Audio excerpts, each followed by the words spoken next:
Hola y bienvenidos a nuestro canal Mundo Caballo de Troya, canal que trata sobre la maravillosa saga de JJ Benítez, en donde se relata las vivencias de dos pilotos de la USAF norteamericana que viajaron en el tiempo y conocieron a Jesús de Nazaret. Antes que nada, quiero invitarte a entrar a nuestros canales hermanos, Espacios Ocultos, Malaca Audiolibros. En este video te hablaremos sobre una interesante charla en la que participaron Jasón y Eliseo junto a varios miembros de la familia de Jesús y con este presente. Dejemos que sea Dalia quien nos narre lo allí sucedido. Eliseo les dijo a estos: No me gusta vuestro Dios. Todo esto debido a que previo a esta charla, ellos habían estado en la sinagoga y Eliseo hacía referencia al pasaje de Jeremías, leído por Jolí, el archisinagogo, y esta referencia no podía ser más sincera e inoportuna. Santiago, perplejo, permaneció con la jarra en alto, sin saber qué decir. Fue la señora, atenta, quien solicitó una explicación. Y Eliseo, que nunca se atrancaba, se la dio. Por supuesto que se la dio. Y arrojaré a unos contra los otros. Repitió las palabras del sacerdote. Y no tendré piedad ni compasión para destruirlos. ¿Qué clase de Dios es ese, que lanza padres contra hijos? Y María, la madre de Jesús, le respondió: El santo es la chejina de nuestros mayores. Grande sí, poderoso sí, terrible sí, como dice la Semoné. La señora, al hablar de chejina, se refería a Dios, pero, como todos los judíos, evitaba el nombre de Yahvé. Chejina significaba presencia o algo similar. También se referían a él como la gloria, la potencia, el santo, el eterno, la majestad, el altísimo, entre otros nombres. Ni siquiera pronunciáis su nombre. La señora, desconcertada ante el sutil ataque de aquel invitado, reaccionó con firmeza. ¿Qué sabes tú de nuestras leyes y tradiciones? Decir el nombre es morir. Esa era la ley. El nombre de Yahvé, Y-H, W-H, puesto que no utilizaban vocales, solo lo pronunciaba el sumo sacerdote en el día del perdón, como ya mencioné. Si alguien se atrevía a decirlo en voz alta, ante testigos, era pasible de muerte, como reza el Tratado Pesicta. Nadie, en su sano juicio, hubiera hecho algo semejante. Terrible, en eso tienes razón. ¿Que Dios hace lapidar a un hombre por recoger leña en sábado?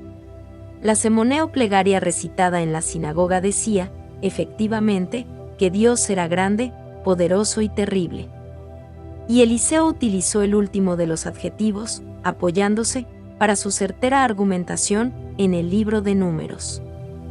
Yahvé, según la Biblia, ordenó el apedreamiento de un hombre porque recogía leña en Shabbat. Terrible. María no supo qué responder. Aquel pasaje, como otros igualmente injustos o sangrientos del Antiguo Testamento, era una incógnita para los judíos. Sobre todo para la gente sencilla. ¿Y qué entiendes tú por Dios? Terció Santiago con evidente curiosidad. Ambos, Eliseo y Jasón, desembocaron en los ojos del maestro. Jesús asistía a la pugna dialéctica con absoluta tranquilidad. Se sirvió una segunda ración de carne y esperó la respuesta de Eliseo. Una cierta satisfacción se agazapaba en aquellos ojos color miel. Mensaje recibido. Entonces Jasón les dijo: Estamos aprendiendo. Todavía no sabemos qué es Dios. Yo sí lo sé. Mejor dicho, sé lo que no es. Sé que el Padre no es un ser destructor y terrible. El Padre no enviará nunca un rompedor de dientes. La alusión al Mesías no gustó a la señora, y tampoco a Santiago. Está escrito, yo os destino a la espada y todos vosotros caeréis degollados. Él no es así. ¿Y cómo es? Preguntó Ruth, que parecía recuperar el ánimo. El ingeniero la contempló en silencio. Sonrió comprensivo y, eligiendo las palabras, como si deseara no lastimarla, comentó: Como el Padre que nunca has conocido, pero que tú sabes que te ama. Ruth era hija póstuma. Cuando nació, José su padre, Hacía 7 meses que había fallecido. Ella lo entendió perfectamente. Y el ingeniero, sin dejar de mirarla, prosiguió. Así es el Dios en el que nosotros, en el que yo creo. ¿Y cómo sé que me ama si nunca lo he conocido? Las miradas se volvieron hacia la señora. Y María dio la razón a Eliseo. Tu padre amaba a sus hijos, a todos, aunque no hubieran nacido. Y sigue amándote, allá donde esté. Para saber esto no necesitas pruebas, solo un corazón. Sin proponérselo, la señora ratificó y redondeó la idea sobre Dios sugerida por el ingeniero. Jesús, feliz, dejó que la conversación siguiera su curso. Te hablo de un Dios al que solo hay que sentir, nunca temer. Pero no comprendo. La tradición dice que el santo, bendito sea su nombre, es sangre, fuego, cólera, justicia y espada. Tú hablas de amor. Somos los hombres los que hacemos a Dios a nuestra imagen y semejanza. ¿No al revés? Aquellas palabras de Eliseo fueron pronunciadas por el maestro en las nieves del Hermón. Jesús, al escucharlas, sonrió levemente, con dulzura. Dios, querida Ruth, no es como dicen o como deseamos. Dios no es ira o venganza, ni siquiera es poder.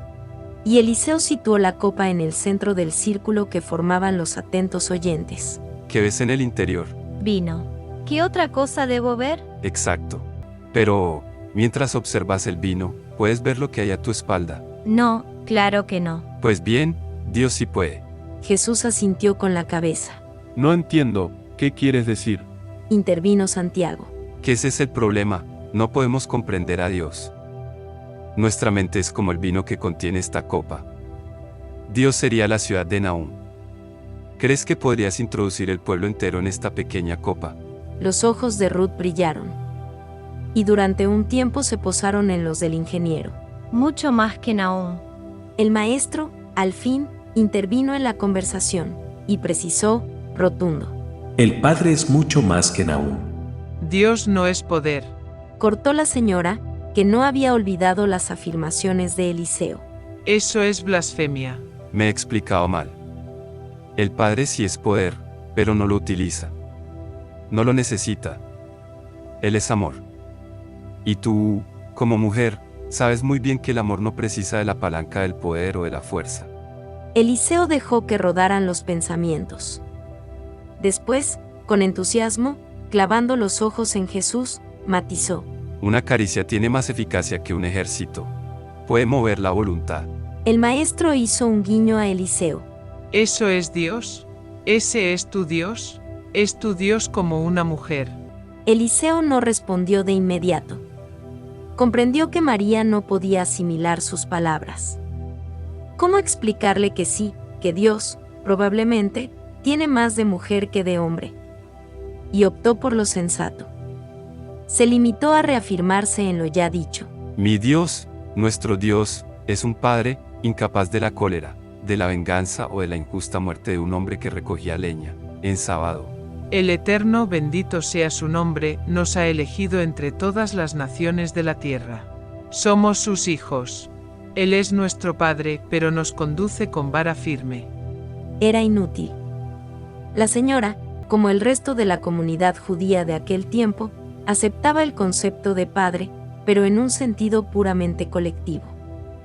Los profetas se habían encargado de insistir en ello. Tu prole heredará naciones, gritaba Isaías. También el libro de la sabiduría se vanagloria de tener a Dios por padre.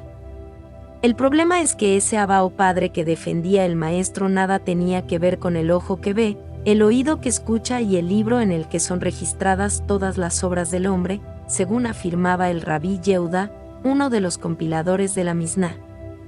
Para los israelitas, Abba era juez y fiscal. Esta sería una de las grandes y revolucionarias innovaciones de Jesús, un Dios, más que padre, un papá. Te equivocas, mamá María. Jesús tomó la palabra. El tono fue inflexible. El Padre jamás, jamás, ha utilizado una vara. El Padre no es el ser enfurecido del que tú hablas. Y deletreó enfurecido, Saep, para que no quedara duda. La señora se encrespó. Ya empezamos con tus locuras. Quiera el santo que no te oigan esos fanáticos de Jerusalén. Quien no pareció escuchar fue el maestro. Si el padre condujera a sus hijos con una vara, sería un dios menor. Sería Yahvé. Entonces, según tú, ¿cómo es que él nos guía? El Galileo extendió el brazo izquierdo, mostró la palma de la mano y sentenció. Paz. Esa palabra, paz, sin Z, literalmente significa palma de la mano. Estamos en la palma de su mano. Terció Ruth con una sonrisa. En todo momento. En la oscuridad y en la alegría. En el error y en el acierto. En el amor y en el desamor. Al principio y al final. Eso es imposible. Los malvados no tienen sitio en la mano del Santo, bendito sea su nombre. Jesús se limitó a esbozar una enigmática sonrisa. Y Ruth presionó. ¿Qué ocurre con los malvados y los impíos? Era la misma cuestión que le había planteado en el Can de Asi. Y el maestro respondió en términos parecidos. Ras. Misterio. Todo a su debido tiempo. Así finalizaron la conversación y la cena del Shabbat en la Casa de las Flores. Con esto hemos terminado el video. Si te ha gustado, no dudes en suscribirte a nuestro canal, dar un me gusta, comentar en el mismo, pero sobre todo compartirlo en tus redes sociales. Muchas gracias.